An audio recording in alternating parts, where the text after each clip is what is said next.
शिव हाथी यादव ओडिशा समाजवादी पार्टी सभापति आज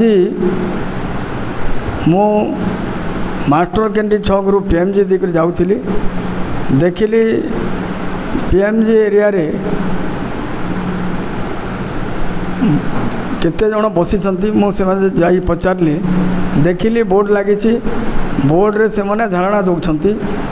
से माने होउचंती ग्राम्य पानी जोगाण विभाग कर्मचारी माने तांको मु पचारि से माने कहले आज्ञा आमर 10टा दाबी अच्छी से दाबी गुड़ाक अद्यावधि पूरण करूना न करवा पर्यंत आम ये जगह छाड़बूनी एटी बसीथमु सेठू दुख प्रकाश कली मु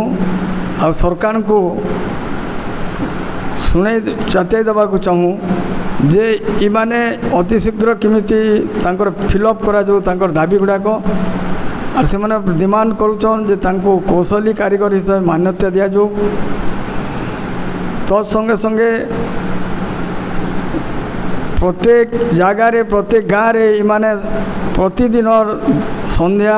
सकाले पानी सप्लाय करुचंती गाँ गाँ मानकरे सेतिरे कार हाथ कटुची गोड़ कटुची से मानक भी किसी प्रशासन राशि दिया जाऊ और बर्तमान शुणा पाऊँ जे जड़े कारीगर मृत्युवरण करिसंती सरकार को आम दाबी करूँ 20 लाख टंका सरकार प्रदान करंतु एवं तार परिवार रो जन को से पोस्ट रे नियुक्ति करंतु। अच्छा से राजरास्ता रे पाखापाखि 3 मास बसिले सरकार कथा दे कथा रखुना ओडिया अस्मितार सरकार आपण से विषय में सरकार को कौन जन ओडिया अस्मिता कौन आम जापारूनी से मैंने जहाँ कहते सरकार ओडिया अस्मिता काण आम किसी जापारूनी 3 मास है रास्तार जड़े बसी तार केते से माने ओडिशा सारा लोक आसी बसती सब कर्मचारी तो गाँ गंडारे बर्तमान समर सीजन खरा सीजन सनस्ट्रोक समय पानी पाई लोक चित्कार करुँच यही समय सरकार तक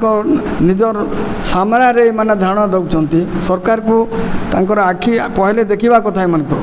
मु आज रास्ता जाऊँ मु देखिली इमाने किन कष्ट रही तो आम सरकार के दाबी करुचे अति शीघ्र इमानकर दाबी पूरण करा जाऊ कौशली कारीगर हिसाब मान्यता दिया जाऊ आउ इमान को शीघ्र खरा सीजन होइछे गाँ गाँव जाकर पानी